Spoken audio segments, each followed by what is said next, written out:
Let me tell you about a king who started humble and ended haunted. His name was Saul. When God chose him, Saul was hiding among the baggage. Tall, handsome, unassuming, the kind of leader people loved at first sight. God anointed him. The Spirit came upon him. Victory followed. Saul had the crown, the calling, the applause. But here's the quiet problem. Saul never learned to obey fully. First test, God said, "Wait for Samuel." Saul waited until he didn't.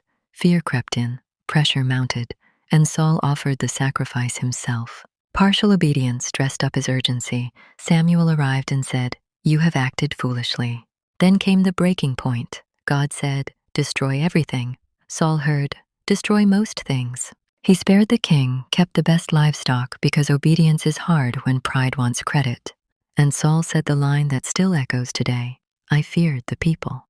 That confession cost him the kingdom. Samuel told him, "To obey is better than sacrifice," and God rejected Saul as king. From there, the decline was slow but sure. The Spirit left. Jealousy entered.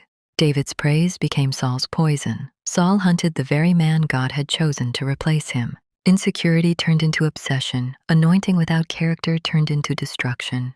And Saul, once chosen, ended alone, desperate, seeking answers from a witch. The king who wouldn't listen to God ended up listening to darkness. His life ended on a battlefield, not defeated by enemies, but by himself.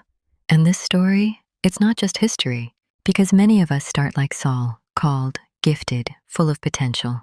But insecurity, fear of people, and partial obedience slowly rot the inside. Don't just seek God's anointing, seek his heart. Obey fully, even when it costs you applause, even when it threatens your image. Because it's possible to be chosen by God and still lose your way. Saul's story warns us, talent can take you up, but only obedience keeps you there. Choose faithfulness over fear.